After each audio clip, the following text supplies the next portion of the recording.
kilifa bi nga xam da ngay rendre compte sa peuple. dénk ngeen ñu bi ma ñëwee ñu dénk ma gouvernement bi ma jiite ko mag sama ministre yi ma seqal liggéey bi. lii lañu fi fekk ministre bii xam-xamam màcc jëm ci wàll bii wax. kii xam-xamam màcc jëm ci wàll bii wax ku nekk ak li ñu la dénk nga wax ci kanamu taskatu xibaar yi ñu posé si ay question ci leneen lu leerul woon ci seen bopp. te loolu moo jaadu gouvernement dafa war a génn di wax di expliquer peuple lan la fi fekk. Macky Sall dafa ñëw fas kanamam takk kafaalam taxaw jàkkaarloo waa PDS taxawal kër yi. di dóor muy daanu kii du génn kii du def nii ba léegi ñun xamuñu lu ñu nangu ci xaalis ci ñoom xamuñu lu ñu ci def. dem ba yegg amatul pexe mu sele kër Ablaye Wade. Ablaye Wade këram lu ci yoonu Karim Wade mu ñuy topp bu ñu topp Karim Wade yoonu kër Ablaye Wade nekku ci.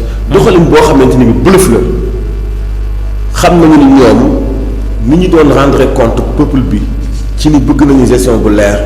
bëggul ak façon bi ko Ousmane Sonko defee. Ousmane Sonko cohérent ci ay propos ci li mu wax. ñëpp dégg ko xam ne li ñu fi fekk mooy lii ñi ñu séqal réew mi mooy voleur yi nga xamante ni bii. lu ñu mën ci ak lëndëmal def nañu ko kenn ku nekk jiital sa njariñal bopp Xalifa. nañu waxante dëgg Sénégal dëkk bu normal ab simple député mënu fa am bien yu toll yi yenn député yi am fii Sénégal nañu waxante dëgg. c'est impossible. ab ministre bu normal mënut a am bien yu toll ni yi yenn ministre yi am. nañu waxante dëgg tey képp koo ci topp li mu am ci ay bien ak ay prête-nom loolu ci réew bu normal mënut a nekk damay dem defi politique parce que dama bëgg am xaalis. loolu Sénégal dong la xew. damay xeex ak lu ma jaral mën naa saaga ku nekk parce que damaa bëgg am xaalis parce que ni ngi koy utal lewul ndax ci politique ngay jaar yooyu moo war a dakk ci Sénégal. fokk ñu jàngal nit ñi doxalinu politique bu sell boo xam ne dangay liggéey pour def résultat ci sa réew mais pas pour ngay liggéey di gën a mën di leb chaque année di sàcc di jariñoo te loolu la Ousmane Sonko wax nekku fi di polémiquer li mu wax mooy. yoon bi ñu jaar noonu la ñuy développer la am réew bokkul ak nekk fi naan Moustapha Guirassy sa cravate bi rafet na wala kii sa sañse bi rafet na loolu du mooy doxal am réew dañuy fexe ba xaalis ba muy am mu antan ko tey bu fekkoon te woon ni li ñuy wax déficit budgétaire jóge na Sénégal maanaam li ñuy soxla ci xaalis ci fay ay salaire ak tabax ay infrastructure li ñu ci soxla Sénégal am na ko matale na ko ba nga xam ne même bu ñuy leb sax dañuy leb pour benn projet boo xam ne bien défini jël xaalis ba def ko ci construction projet boobu gaaw mais xoolal Macky Sall bi muy construire autorail bi yam jëm ñaar ñu mu tudd. terre bi ñaata tranche lañ ñu wax ñaata lañ ñu wax dañu jëkk annoncé tant de milliards jékki-jékki yokkaat yi te xamuñu relance bi lan moo ko sabab lan moo tax yëf yi yokkuwaat loolu jaaxal ñu ñëpp waa Sénégal.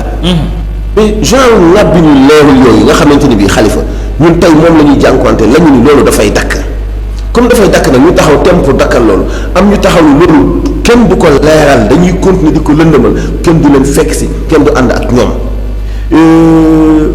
maa ngi xoolaale document wu jalgati yi nga xamante ni bii gars yi jalgati nañu ko ci teg suñu kanam voilà terre bi 108 milliards poste 23 milliards coude 400 milliards et presque 9 milliards 700 navire Olympia 35 milliards titre foncier bu Bertrand wala Bertrand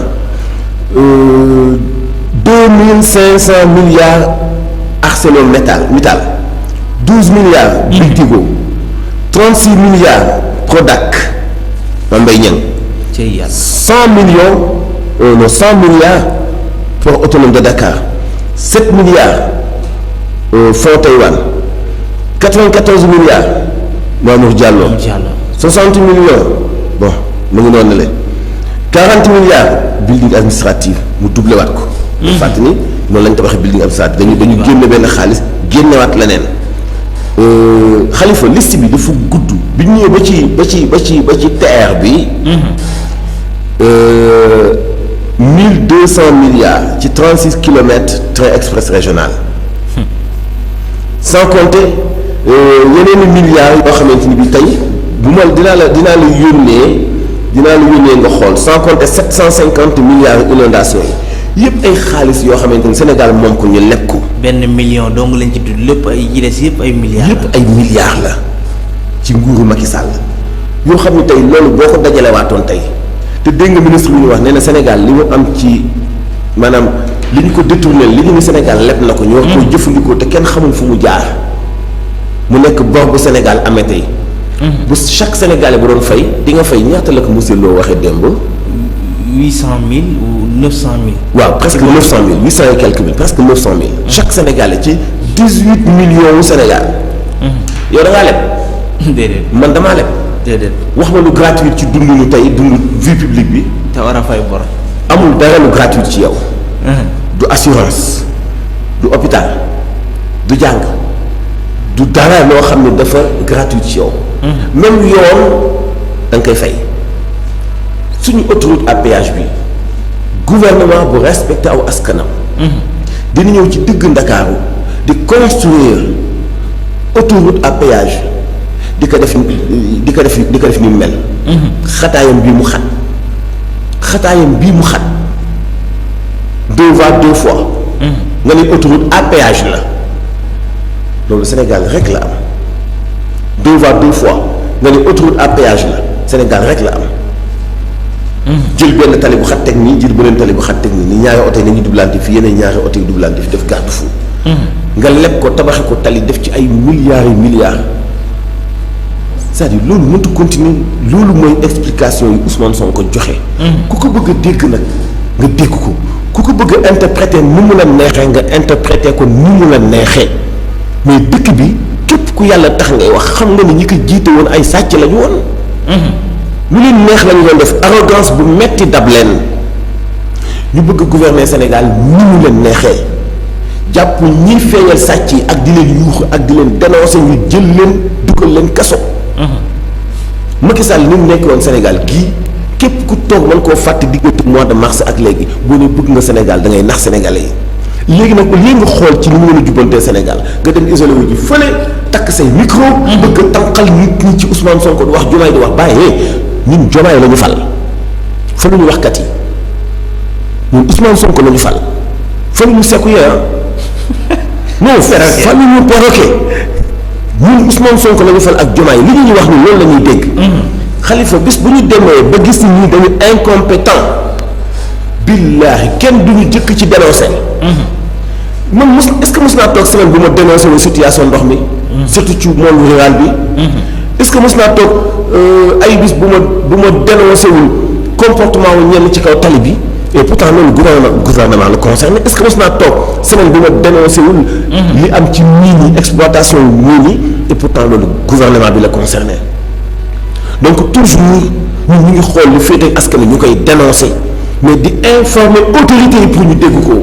ci li ñu dëkk mais mënoo sax waaye fan nit mois de mars et at mi nga ne at du am jàmm Diomaye temps de grâce ñetti weer lañ ko may.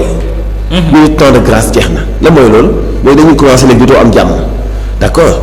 dootoo am jàmm mais doo ma tey gouverner de Ousmane Sonko lu leer la leen wax mënu leen koo tey gouverner te dina gouverner te segam bi yëf yi gënee metti la doon def la muy def sakka bi mu gënee yomb tey te lu bon tey ñoom ñooy jiite institution yi.